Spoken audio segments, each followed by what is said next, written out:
जय हिंद दोस्तों, जय हिंद बच्चों।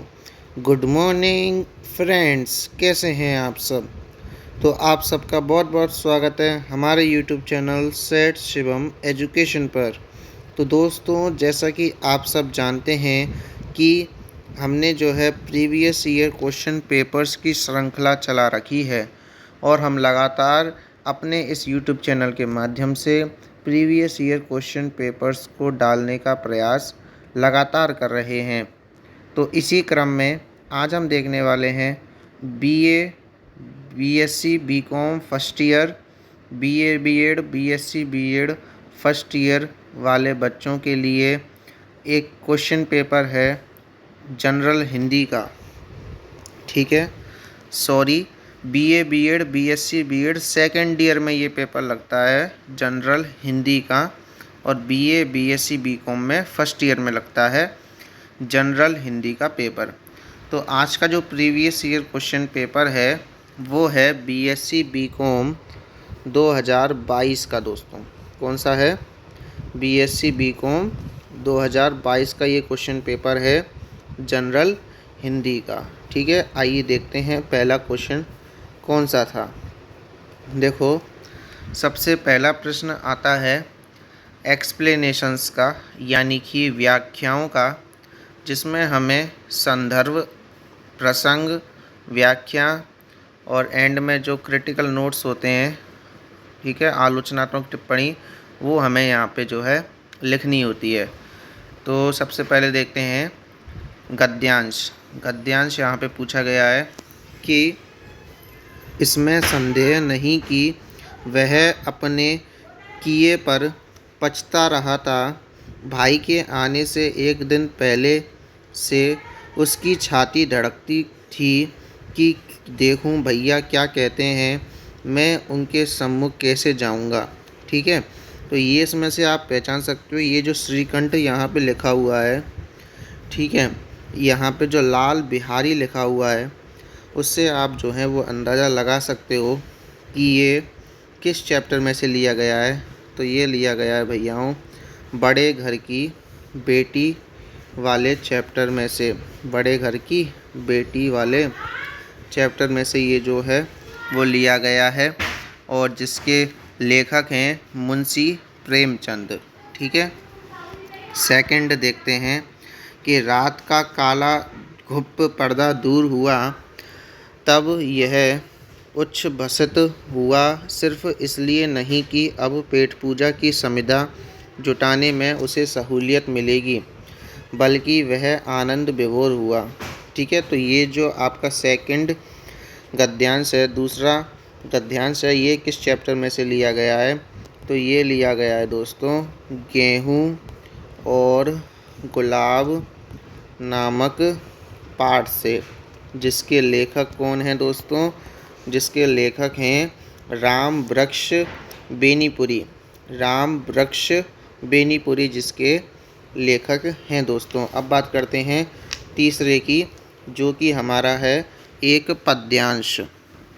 ठीक है, एक पद है, ठीक है, कि किलकत कान्हा गुटुवनी आवत, मनी में कनक नंद के आंगन, बिंब पकीरवे धावत। तो ये जो आपका पद है किलकत कान्हा गुटुवनी आवत, ये जो है सूरदास का है। सूरदास इसके कवि हैं और पद नंबर 1 है। ठीक है, पद नंबर पहला है। नेक्स्ट बात करते हैं चौथे पद्यांश की, जो कि है हमारा जल्दी में फूटे कितने उत्स, दीप कच्छप डूबे उतराएं। तो ये जो आपका है वो लिया गया है जयशंकर प्रसाद की एक कृति है महान कामायनी। ठीक है, उसकी श्रद्धा सर्ग से ये जो है लिया गया है। जयशंकर प्रसाद के कामायनी के श्रद्धा सर्ग से ये जो है पद्यांश लिया गया है। नेक्स्ट बात करेंगे हम लॉन्ग क्वेश्चंस की, जो कि आते हैं आपके 7.5 अंकों के। ठीक है, गद्य भाग में से 2 आते हैं, पद्यांश भाग में से 2 आते हैं। तो जैसे इसमें एक क्वेश्चन है कि बड़े घर की बेटी कहानी की सार्थकता और उद्देश्य को विस्तार से समझाइए। तो बड़े घर की बेटी के लेखक कौन हैं? मुंशी प्रेमचंद हैं। ठीक है। तीसरा इसमें क्वेश्चन है कि ठिठुरता हुआ गणतंत्र नामक व्यंग्य में लेखक के द्वारा क्या सिद्ध किया गया है? तो ठिठुरता हुआ गणतंत्र एक व्यंग्य निबंध है जिसके लेखक कौन हैं दोस्तों? हरिशंकर परसाई हैं। कौन है? हरिशंकर परसाई हैं जिसके लेखक। तो इसके आपके 7.5 अंकों के लॉन्ग क्वेश्चन है ये। नेक्स्ट है कबीरदास जी भक्ति काल की निर्गुण शाखा के प्रसिद्ध कवि हैं। इस कथन की समीक्षा कीजिए। तो ये कबीरदास नामक चैप्टर से लिया गया है। नेक्स्ट है 5th क्वेश्चन साकेत महाकाव्य के अष्टम सर्ग की विशेषताओं को उदाहरण समझाइए। ठीक है। तो साकेत महाकाव्य किस कवि का है? मैथिली शरण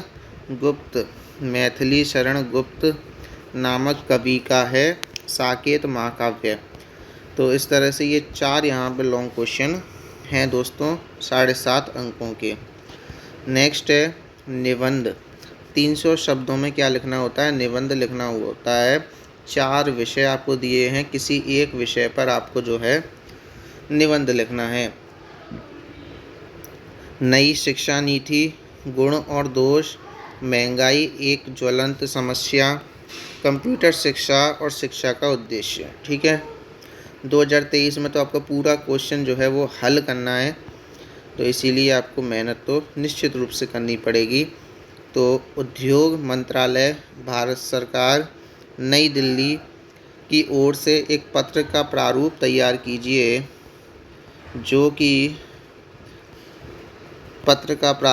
कीजिए जो मुख्य सचिव राजस्थान जयपुर को भेजा गया हो तथा जिसमें शिक्षित बेरोजगारों को ऋण सुविधा देने का अनुरोध किया गया हो। ठीक है।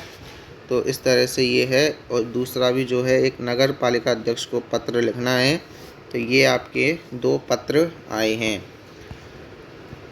नेक्स्ट है कि इनका संक्षेपण करना है। ठीक है। एक होता है संक्षेपण करना और एक होता है पल्लवन यानी विस्तार करना। तो यहाँ पे पहले संक्षेपण करना है। ये जो गद्य अवतरण है इसका आपको 1/3 शब्दों में छोटा कर देना है। इसको आ गई बात समझ में? मेन लाइन लिख देनी है। ठीक है। इस तरह से ये करना होता है।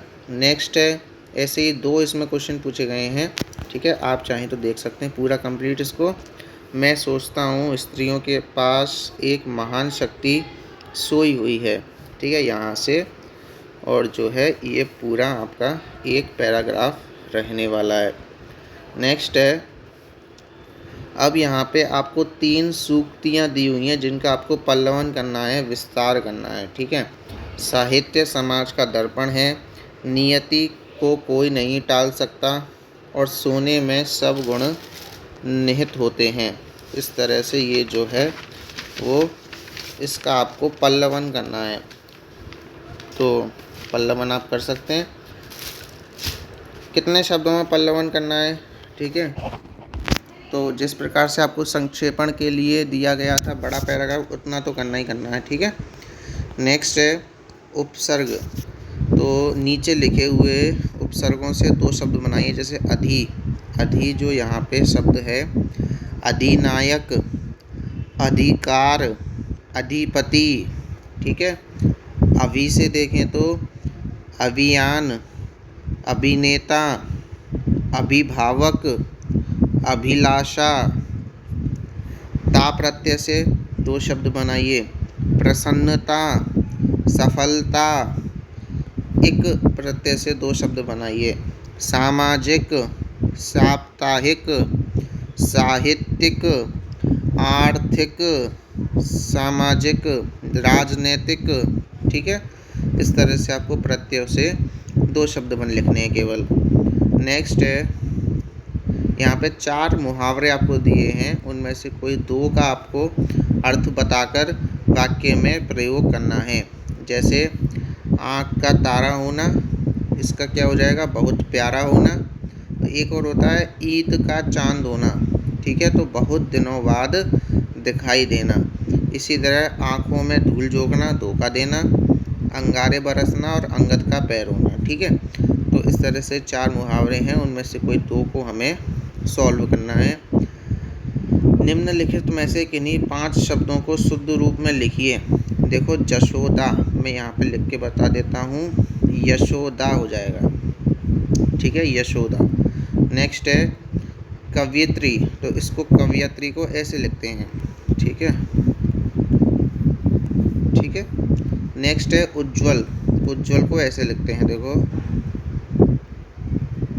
ठीक है दोस्तों। नेक्स्ट है आशीर्वाद, तो इसमें जो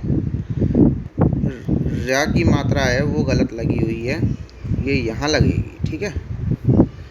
और नेक्स्ट है आपका कुमुदनी, कुमुदनी में थोड़ी मात्रा की ही जो है मिस्टेक है, ये है कुमुदनी।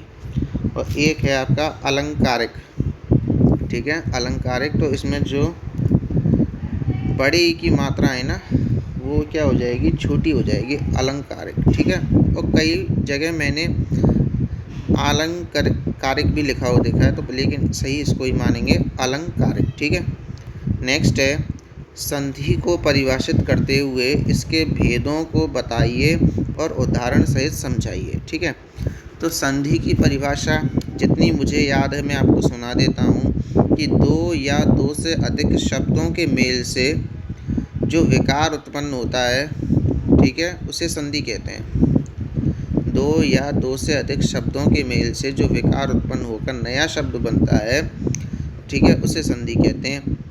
संधि के भेद आप जानते हैं 3 होते हैं, स्वर संधि, व्यंजन संधि और विसर्ग संधि, 3 होती हैं। और स्वर संधि के आपको पता है 5 भेद होते हैं, ठीक है, दीर्घ, गुण, वृद्धि, यण, अयादि। और व्यंजन संधि और विसर्ग संधि, इन सब के आपको 2-2 उदाहरण जो है वो लिख देने हैं कि स्वर संधि के 2 उदाहरण लिख दिए, ठीक है, व्यंजन संधि के 2 उदाहरण लिख दिए और विसर्ग संधि के 2 उदाहरण लिख दिए। इस तरह से आपका ये क्वेश्चन जो है वो पूरा हो जाएगा। कि विशेषण की परिभाषा देते हुए, विशेषण की परिभाषा क्या है, संज्ञा या सर्वनाम शब्दों की विशेषता बतलाने वाले शब्दों को, संज्ञा या सर्वनाम शब्दों की विशेषता बतलाने वाले शब्दों को विशेषण कहते हैं। इसके भेद अकॉर्डिंग टू मी, जितना मुझे याद है, पक्का नहीं कह रहा हूँ, कि 4 भेद इसके होते हैं शायद, ठीक है। गुणवाचक विशेषण, परिमाणवाचक विशेषण, संख्यावाचक विशेषण और एक और होता है जो याद नहीं आ रहा है, ठीक है।